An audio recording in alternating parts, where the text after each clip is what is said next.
What I found really interesting in the research is when you look at it, and you've heard of leaky gut, I'm sure, and the research shows that it can end up in the joints. So that begs the question of, is it really wear and tear? Is it what's going on in our gut that's causing that wear and tear?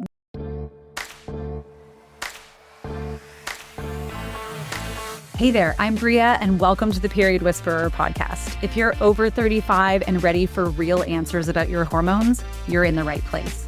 Hit subscribe and stay with us. Hey there, sister. Welcome back to the Period Whisperer podcast. Have you noticed how joint pain in midlife has this way of sneaking up on you? Like you're not really sure when it started, but you're noticing more creaks when you go up the stairs, or maybe your shoulder is stiff, or your knees are kind of talking to you, or your hips feel tighter. But either way, everything just feels a little off. And I think for me, what I have heard and what I've even said to myself is we tell ourselves the same thing. Oh, it's just aging. I'm just getting older. But what if it's not that simple? What if your joint pain is actually connected to your hormones, your gut, your nervous system, even your metabolism, and there's actually something you can do about it? Today, we're pulling back the curtain on what's really going on. I'm joined by the amazing Stacey Roberts, a clinician with over 30 years of experience helping women navigate chronic pain, inflammation, and midlife weight gain, and author of the Pain Free Formula. She specializes in the intersection of hormones, gut health, and the nervous system, and she's here to help us better understand why so many women start hurting in midlife, even when they're doing everything right. I think this is the conversation that will make your symptoms make more sense. So, Stacey, welcome to the show. Oh my gosh, thank you so much for having me. I'm excited to speak to your listeners.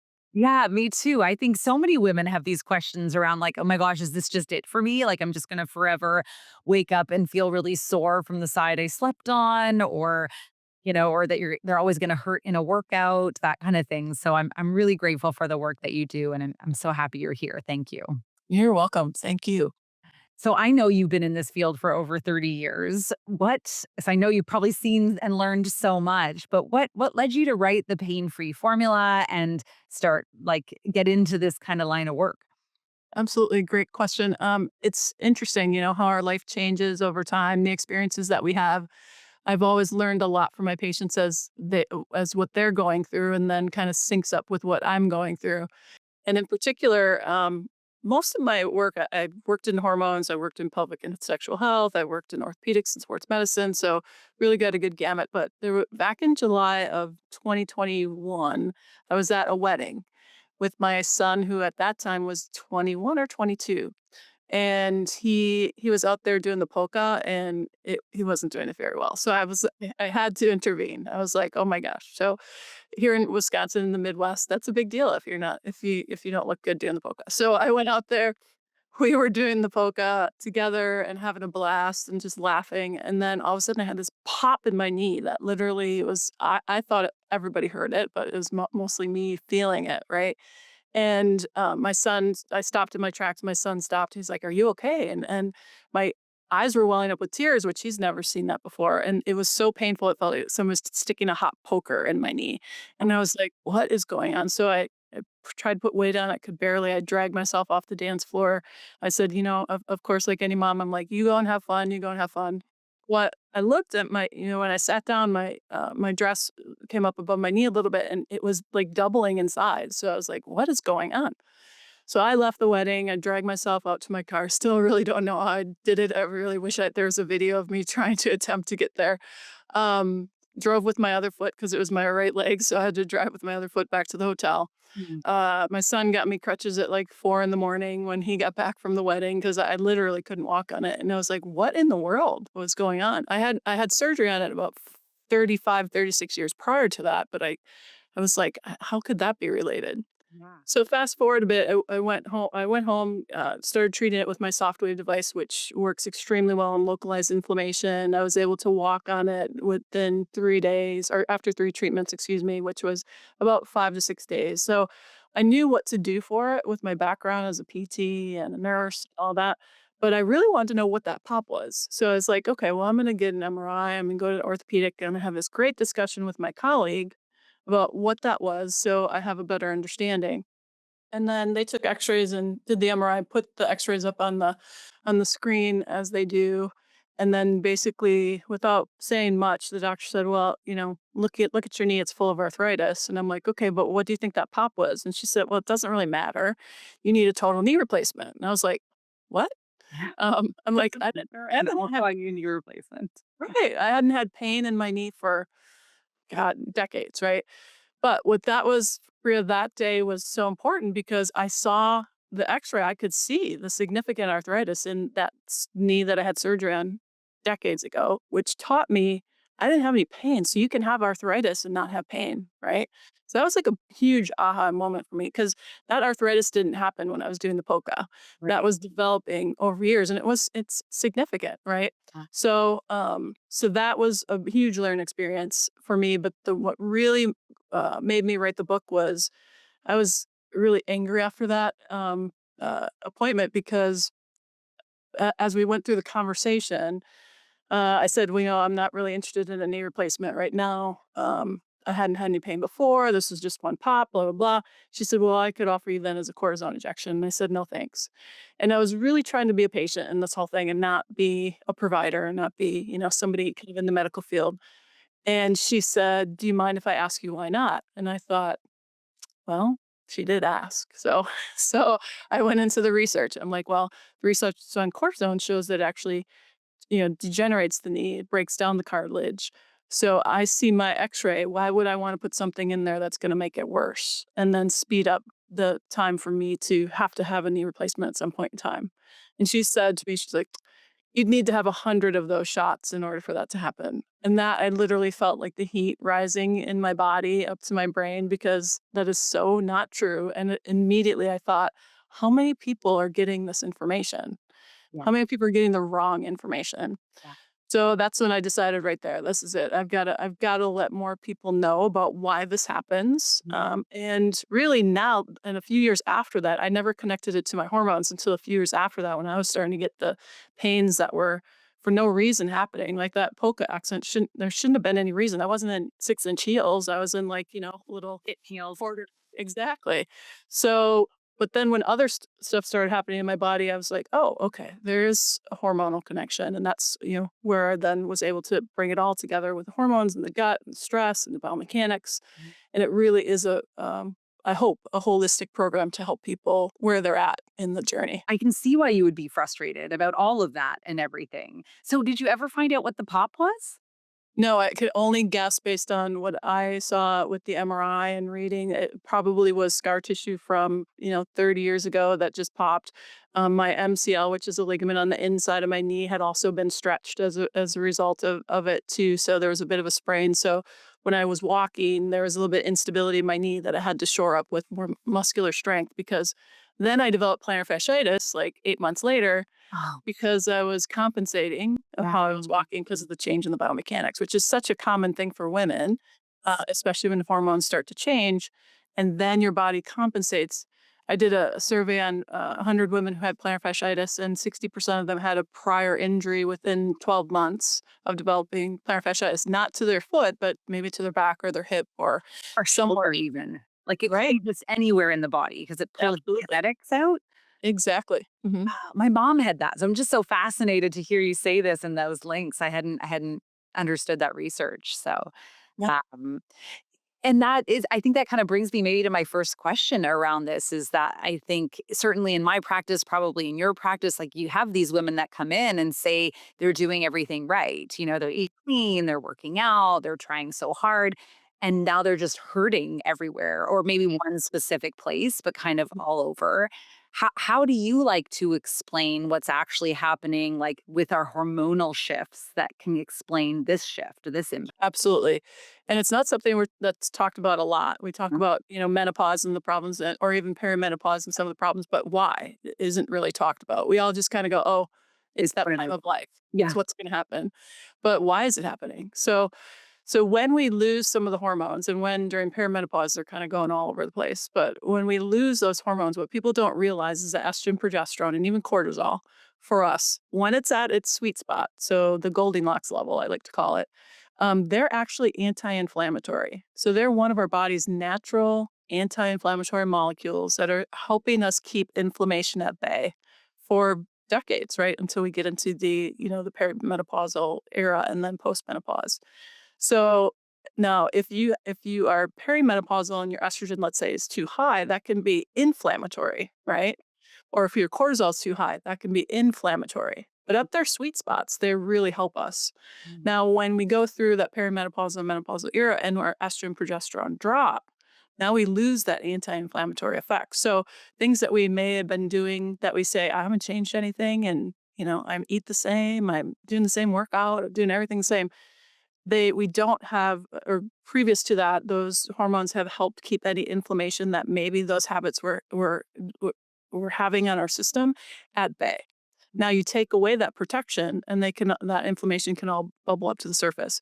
Mm. The collagen around our tendons and ligaments and things like that can become weaker. You go through a few pregnancies during that time. That also compounds that change as well too.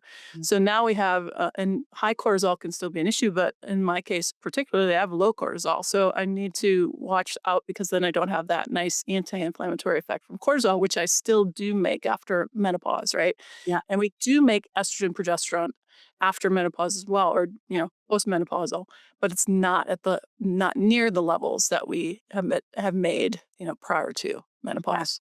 Yeah, it's that adrenal level versus the ovarian level. So it's huge difference. Correct. Okay, so really that's a big part of it is that we just don't have this anti-inflammatory protection from these hormones, simply because we're going through perimenopause into menopause, but also if our adrenals aren't in good shape, if That's what I was going to say. Yep, stress, like, right? Stress can significantly alter that as well, right? So when do we become the craziest in our lives, right? You have kids and are you married or not, or your job is getting busier, you're getting more responsibilities, in your 30s, 40s, and 50s. Your relationship may be changing. Your kids are growing. They've got so many other things. So along with this significant change in hormone levels, our stress levels also usually significantly increase, right? So that's kind of this perfect storm that happens. And we don't often, and then again, our other habits might be good, um, uh, but we don't have that same protection to help us keep that inflammation at bay. yeah. It's funny how I think we very quickly in our 40s and 50s think like, oh, this used to be so much easier in our 20s, but I don't know that we give ourselves credit for like everything what you just said there is the change in our responsibility because it's kind of a slow burn, right? Yeah, You start into a career and then you have some more responsibilities because you buy a house and then you get a dog and then you have a few kids and all of a sudden it's massively different. right. And then at the beginning, what we tend to do, because our society is very much geared towards this from a marketing point of view, is we look for the quick fixes, right? The easy things like the anti-inflammatories that we pop, very easily. If I could share a story with you, there's a time where I was traveling. I used to live in Australia and have a clinic out there, and I was traveling back, and we were in LA, and we took the bus from the international to the domestic terminal, Yeah. and it really didn't hit me how impactful drug marketing, over the counter marketing and stuff really has had on our general population. I was sitting across from a mother and a son, and I really think I noticed them because the son was about the age of my son at that time, probably around 10 years old ish. And he had his head in his hands, and he was saying he had a headache. And mom, oh my gosh, my head hurts. And so she, is kind of shuffling around in her purse, and you hear all the things kind of rattling. And she pulls out, a little bottle and takes out a pill and goes, "Here, take this." And he had his head in his hands. And he's like, and he shook his head. He's like, "No, I don't want to." And she's like, "Take it." And he's like, "No, I don't want to." And when your mom gives you this look, she like grabbed his arm, but she was in with other people, so didn't want to be too conspicuous. Grabbed his arm, pulled him in close, and said, "Take it." So, so I'm sitting across, going, "Oh boy," So he takes it, puts it in his mouth, and the minute that happened, I was like, and I'm sure it was an anti-inflammatory, you're right, some Yeah. Tylenol, something like Yeah. that, right? But that was a 10-year-old. Now, when I was 10, my mom would be like, "Go outside, drink some water. Here's a Yeah. banana." I mean, there was no discussion about. I mean, Yeah. it wasn't even in our purview, right? Not Yeah. even anywhere. But now it's become so much easier for ourselves, and then we've taught our children that this is, what you should do. the quick fix. And not that there's anything wrong with having those types of interventions Yeah. occasionally. But when you look at the research on it, it really slows down the healing process and it really impacts our immune system, especially when we're having it regularly. And we know from a period point of view, girls going through puberty and teenage years and just taking Advil and Motrin and all those medications on a consistent basis Oh, without yeah. really looking at the underlying cause, that sets them up for some significant gut issues and Yeah. slow healing and all these things going forward. Yeah, that's a really powerful story. You're right. Like, and you say it without any judgment. It's really just around like, wow, recognizing how normalized it's become and then what is the Exactly. ripple effect of that normalization. Exactly. Let's talk about that gut joint access then. So we know that obviously the hormones changing or wherever your hormones are going to absolutely impact this our anti-inflammatory aspect in joint pain. How does gut dysfunction or food sensitivities like translate into joint pain or stiffness? Yeah, I had a patient years ago, and who came in to me, and she was trying to get pregnant, and we talked about different things. And during the consultation, I thought, based on her symptoms that she was talking about, it, I said, "Have you ever been tested for celiac disease?" Mm. And she had not, so she went and got tested. Sure enough, she had celiac disease, so she got rid of the gluten, right? And she gradually became pregnant. But one of the biggest things that stood out to me at that time was her joint pain went away.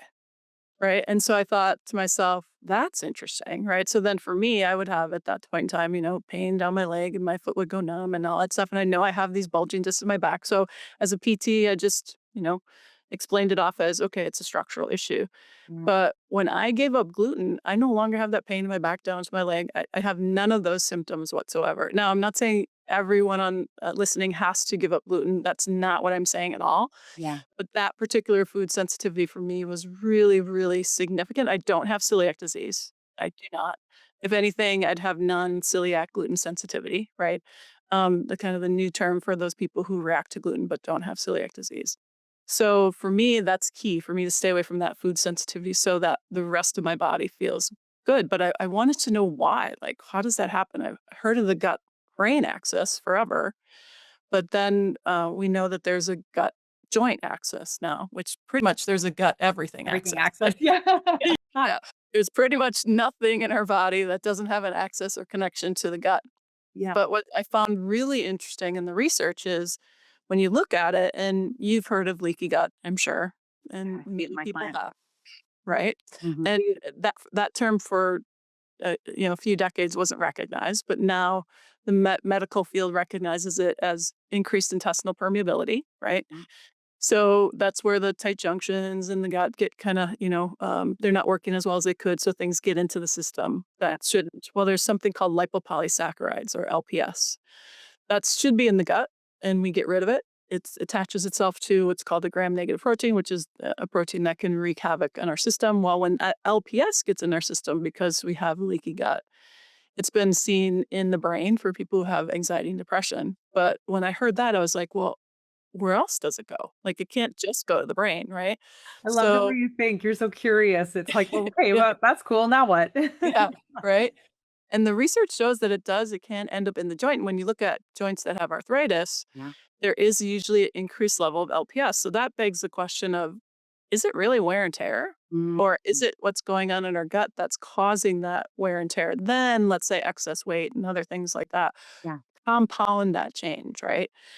So I see in my clinic now, we do food sensitivity testing. We work on eating plan. First we help get rid of obvious anti-inflammatory, highly ultra processed foods, all those types of things, right? We do that first, and then we look into things more that are more maybe you're sensitive to that I'm not sensitive to, right? We do that testing and we get rid of those, and then we start building the gut health, especially in those patients. I do that with that aren't progressing through the normal program Mm. of improving. Like they come in typically to see me for the soft wave therapy that I used on my own knee. That decreases the localized inflammation. Then I and my colleagues, we figure out what's the trigger to the problem, So we check the mechanics, right? The biomechanics. We help them change that through exercise and movement and all the things, shoes and, just postural type things. Yeah. But and I would say 80% of the people go through that and have significant improvement, but those 20 or even maybe 30%, they get stuck. They go back to where they were and they're doing all the things they're supposed to be doing. So that's when we really dig into hormones Yeah. and gut health to see what we can do. And then it usually, I would say, I won't say 100%, but I would say the vast majority of those people, when they really become committed to figuring what those things out and addressing them, they can almost completely get rid of the joint pain and at least know how to manage it as well. I love that. That's a great picture of the gut joint axis. And I love that you talked about really becoming committed because I'd love to hear what that means for you when you're looking at a client, we're like, we really need to become committed in order to get the best results. What does that mean? I guess from my point of view, maybe it's less about being committed and more about saying enough is enough. Yeah. Okay. If I know that these foods are causing this issue, I'm just gonna decide not to do that for myself so that I don't have to skip pickleball, so I can pick up my grandchildren, so I can do the things that I want to do in life. That doesn't mean like, when I say the pain-free formula, I don't mean that you and I are never gonna have pain. Yeah. Like, I want you to feel pain. If you're in danger, like, I want you if you're putting your hand near a fire, I want you to feel pain Yeah. so that it protects you, right? But what I don't want for you is for you to have chronic pain that is stopping you from doing the things that you enjoy through life, because we all know that that can be significantly taxing on our mental health, Right. on our relationships, and just life in general, right? So if we can know what our triggers are, remove them, and then, for me, if I see a croissant and I'm like, dang it, that looks amazing, I might have like a tuna croissant, right? And then I'll be like, okay, well, I'm going to pay for it. Yeah. I'm always hopeful that I won't. Yeah. Um, But you but always then, do. yeah, Yeah. in some way, shape, or form, whether it's skin changes I've noticed if I have those different types of foods or like I said, joint pain, Mhm. um, then I just have to make that choice, right? I have to empower myself to go, enough is enough. I want to live this life. I don't want to live for this short term satisfaction Yep. that's going to give me long term pain, right? There's something I think when you really think about it, it becomes a really logical thing, learning thing in yourself not to do. Like when you connect that dot between, oh, I ate this croissant and now I'm going to wake up in the night or in the morning like stiff and sore and like Mhm. kind of rickety. When you connect that enough and you're honest with yourself, it's an easier decision to make. Right. And when you investigate it, what I find the journey that many patients have, and so did I, is I had no idea. Like, how do you know which foods it is, right? Uh, So when you can do the testing and remove them, and then start adding foods back in, um, it's a lot more enlightening. Like, some patients are like, I never realized that the blueberries in my smoothie were causing me to have, headaches or, backache or, a skin rash. Who would have thought blueberries? I mean, everybody's told blueberries are great for you, or chocolate, right? yeah. Chocolate. One of my patients, if she eats chocolate, her left ankle aches. I mean, it's crazy, like how specific it can be. Yeah. But knowing those two or three foods, and it doesn't mean that you have to give up everything, but knowing those two or three foods that are really their triggers Mhm. gives you the power to control whether or not you have pain for the majority of the time, right? From a Mm. chronic pain point of view. But it's so overwhelming I mean, how do you know like what it is? Especially if you are doing the right things and you're staying away from sugar as much as possible. Maybe you're already gluten free, or at least minimizing it, or watching maybe you've just cut out a lot of the processed carbs, which is going to eliminate significant amount of gluten, right? You're doing all these things and you still have the pain. What's next? And so we look at the gut, because the gut also helps to control hormones. And then we typically move on to what's happening with the hormones and how can we shore those up. Oh, I love that. And what is your preferred food sensitivity testing that you like to do? I like the LCAT. I've used it for 20 years. Everybody has their own. The only thing I would say is check out what kind of food sensitivity test it is. IgG tests were big and all the rage. Probably, I say it's about a decade ago now. Maybe like I'm trying to think when I first, like 2018, 19, 20. You'd see them for $99, and Yeah. the big specials around the holidays. Well, those have been a big, huge billion-dollar company bought one of those companies, and I thought this is going to be great, right? Everybody's going to be doing food sensitivity. Well, but when they did further studies on it, they found that they weren't accurate. They weren't from the research point of view. They didn't really tell us what we were sensitive to. They told us more about what you can eat, but not the things. There were a lot of false positives on the things that you couldn't, Oh, or false negatives even. yeah. So, um, So that you don't see those tests advertised on television as much. You see that it's kind of under the surface. So just check that it's not an IgG test. Yeah. There's the LCAT, there's the MRT. Those are probably the two, That's right. probably I would say gold standard. I don't even want to use that. Most popular that have enough research behind them. Right. Okay, I love that. Thank you. So, okay, so now we have this next kind of piece in the puzzle. Can we talk just a little bit about frozen shoulder? Because I think this is something that, in midlife, we're starting to hear more and more as a common perimenopause, menopause symptom. What's really going on there? Is it hormonal? Is it metabolic? Is it inflammatory? All of the above? It really could be any of those and all of those, right? And So, right. So, early on in PT, it was just about, stretching and putting the patient through miserable, we call them mobilizations. And gradually they got their range of motion back and their strength came back. But it was a very arduous process. And it still is for many people going through it. Then I read some research about there could be autoimmune issues that are a precursor to developing this. So I always would then rule out Hashimoto's, right. which is Autoimmune. an autoimmune issue that where it's attacking the thyroid. That can be common.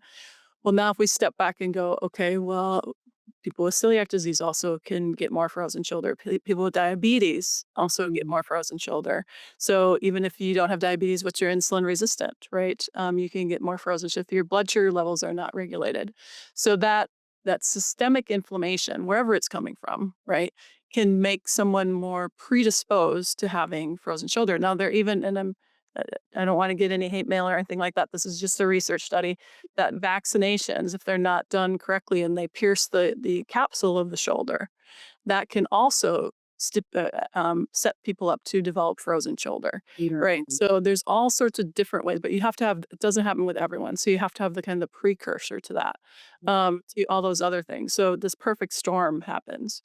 So we use Softwave again because what happens during frozen shoulder is that capsule, for whatever reason, kind of shrinks. So your shoulders, your hips, your knees, they have a capsule around them to keep the synovial fluid in. So that synovial fluid should be nourishing the joint, right? So when there's inflammation, that capsule can just start to shrink around that shoulder. And maybe there was a prior minor injury that you didn't even really think about, that you tweaked your shoulder. It wasn't anything huge, but Yeah. that could set it off, right? Um, you know, things like I don't know, lifting something up and you tweak your rotator cuff or you have a little bit of impingement type thing. Any of those things, you sleep on it wrong, right? Yeah. Any of those things, and then we couple in, remember the lowering our anti-inflammatory molecules that are natural in our body, estrogen, progesterone are starting to lower at that time as well too. So we have less of defense against that underlying inflammation that we didn't even really know was there. Right. But then this capsule starts closing in and you can't move the shoulder and everything kind of moves in the same way, right? Your shoulder should be able to move separately from your shoulder blade, but with frozen shoulder, everything moves at once, right? Mhm. So with Softwave, we localize, we bring blood flow to that capsule so that capsule can become more pliable and we can then do that mobilization with less pain for the patient. But Mhm. if we don't, for those who have a systemic combination or contribution, we don't also address getting rid of that inflammation, Right. it's going to take a lot longer for that shoulder to thaw, right? That's kind of the new term is it gets in its freeze mode and then it's thaw mode. So we can get them there faster by also looking at the systemic things that are Right. contributing to the inflammation. Yeah. Why is it there? What is it? How do we get rid of it? And then you call it soft wave technology. Is that what you Soft wave, yep, soft wave technology. It's a type of shock wave. Soft wave, I'll give this to you for the show notes, but it's softwavetrt.com. There's a provider search on there, so you can look for providers in your area that have that as well too. So yeah, all those things really end up. And I like to think of frozen shoulder as kind of the canary in the coal mine.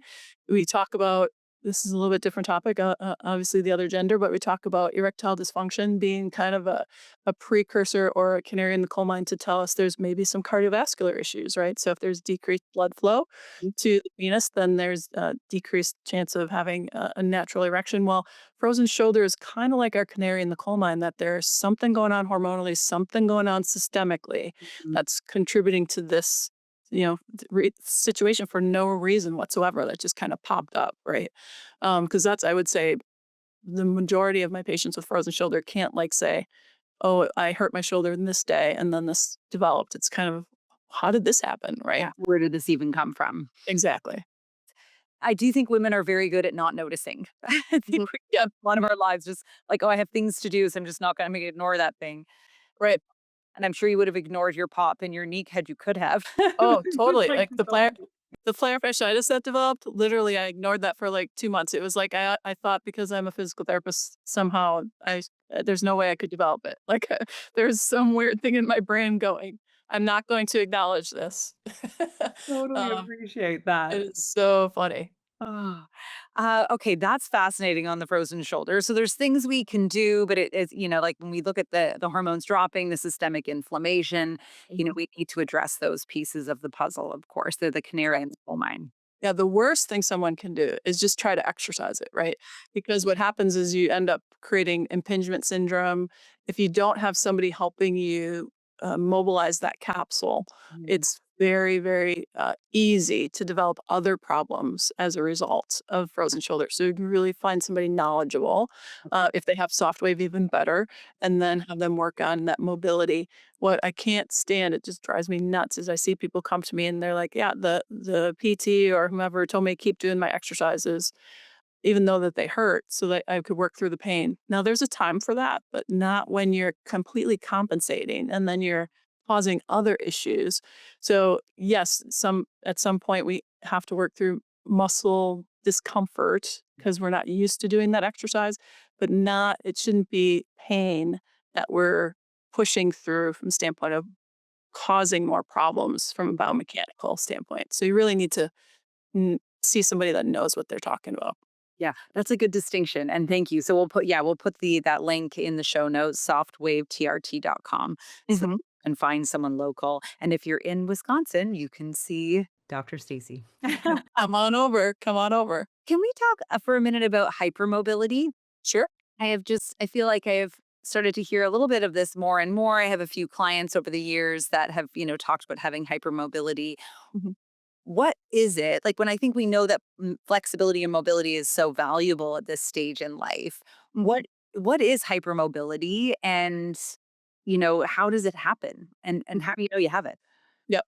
So just so from a standpoint of hypo, which means not enough mobility, like in a frozen shoulder, and hypermobility, that means you can easily overuse that and create problems because the joint's moving too much. The shoulder is very susceptible because it is a more mobile joint anyway.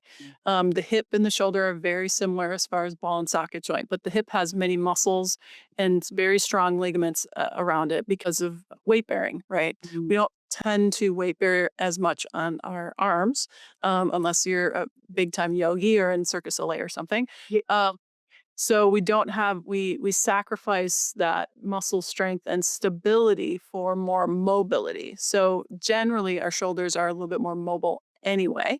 But when you add in what's hypermobility, that means excessive mobility, such to the point that those mechanics again aren't restricted like in a frozen shoulder, but they're too much. So that ball in the socket may move around too much that causes more micro trauma as a result.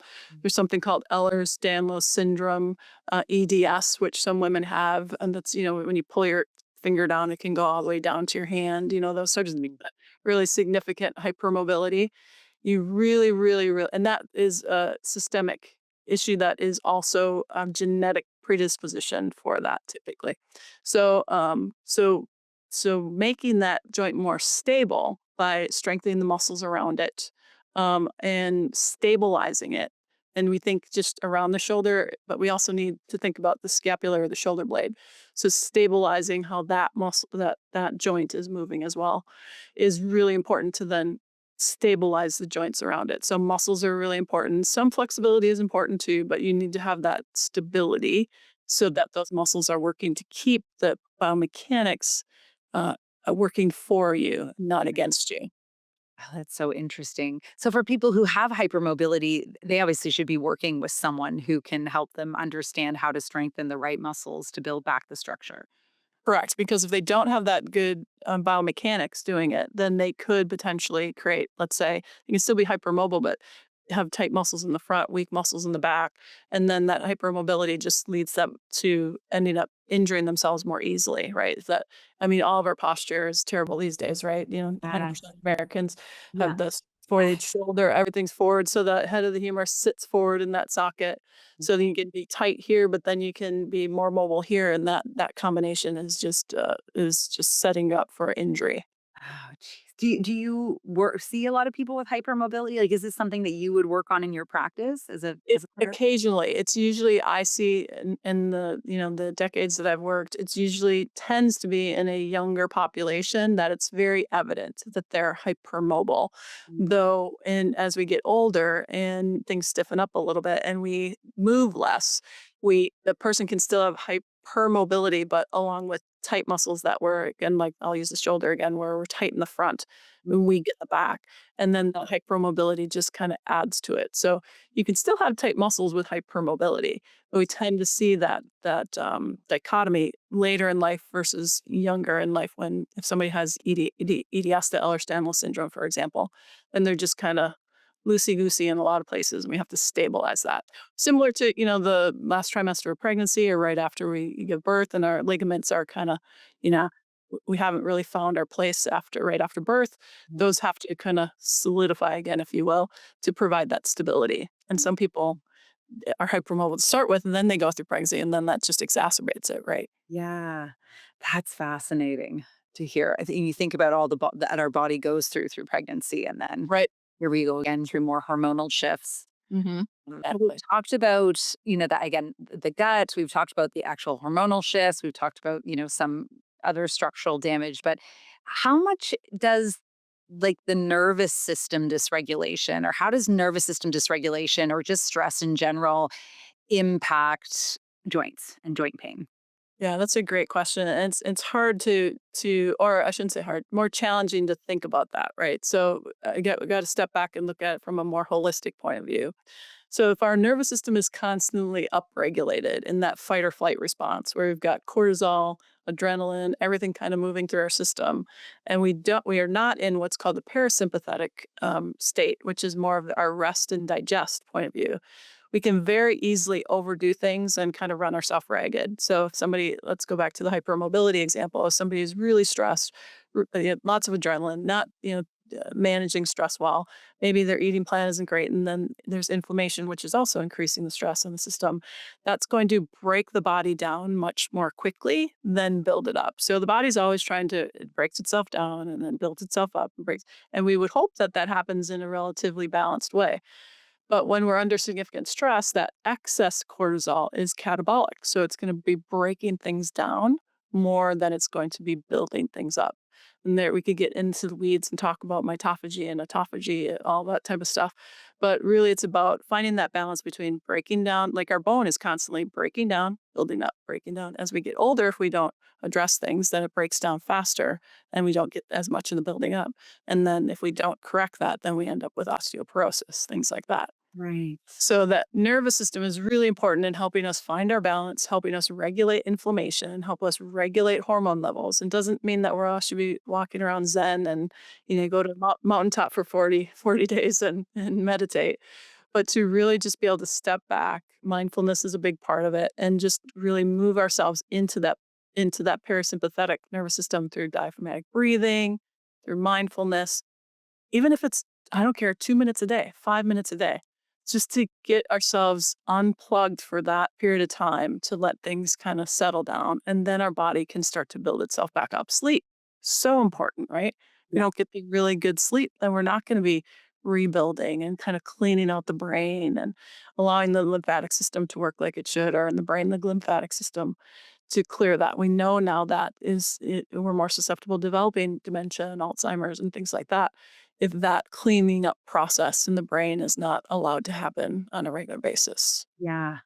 That's so fascinating. So for you, like, and for the women listening right now, when it comes to, joint pain and feeling frustrated around it, like, what would you say are the first three things or few things that she should look into, that she could be doing, or even little habits that to help kind of relieve this, or maybe get back on track?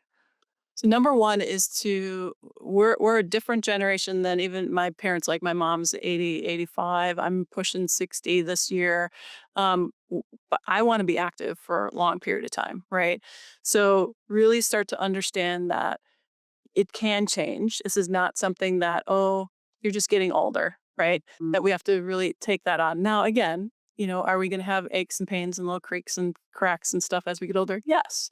mm, But it doesn't have to be painful that keeps us from enjoying the things that we want. So really switching our mental attitude to this isn't inevitable to, develop chronic pain.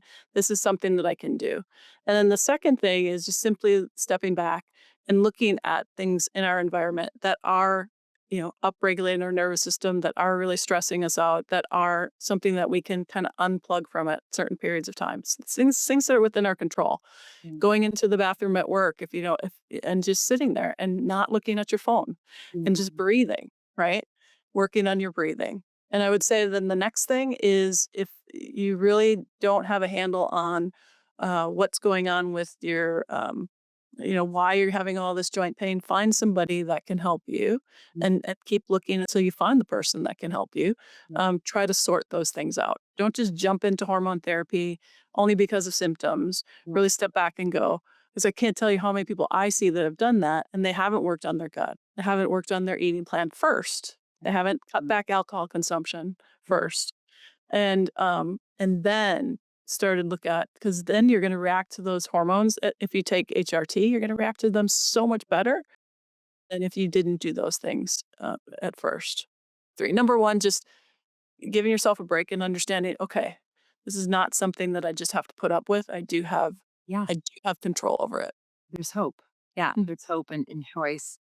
I'm gonna put you on the spot. Are there any specific habits that you have in your day that you know and you love and appreciate, but you know protects you from pain? Number one for me is staying away from gluten. That There 100%. But number 2 is also, just down regulating my system. I travel a lot. Go around the country, internationally, and, I really had to cut that back. So, I know for me on a daily basis, I have to take that 5 minutes during the day Yeah. and just be mindful and just kinda rebalance myself. If it's only 5 minutes during the day, it's great.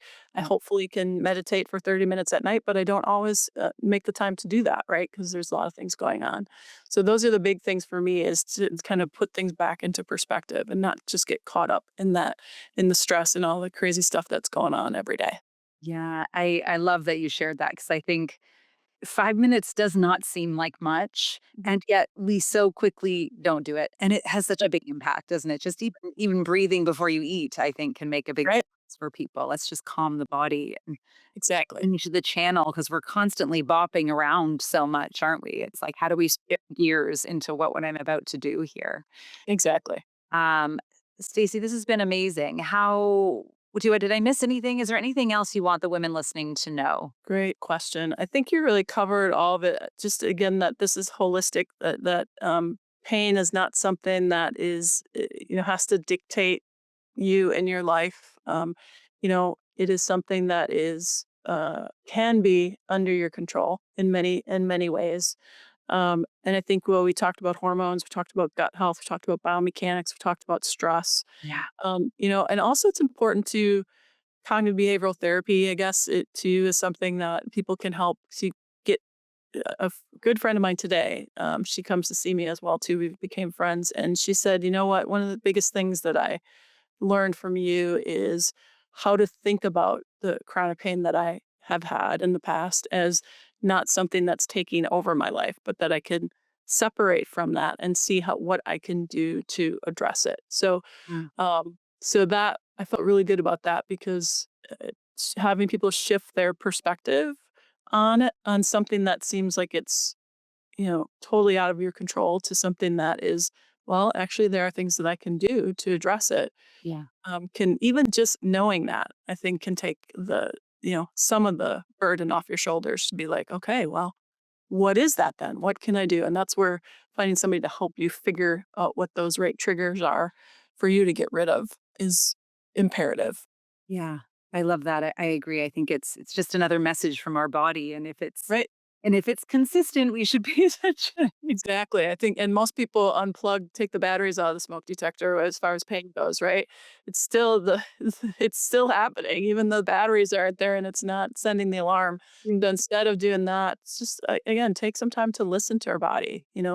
I think what was it? Oprah says it speaks in whispers and then pebbles and then a big brick against your forehead. Yes. So don't let the next polka you do be the brick against your forehead into figuring out that you have some issues to address. I love that. That was so tied up perfectly with a bow. Thank you so much. How do we, for everyone listening, I'm very interested in getting my hands on your book. How do we get your book, The Pain-Free Formula? How do we get into your world? Thank you for asking. So, the pain-free formula, solving the puzzle of muscle and joint pain without surgery, drugs, or injections, is on Amazon. So that's the best way that you can do it, that you can get a hold of it.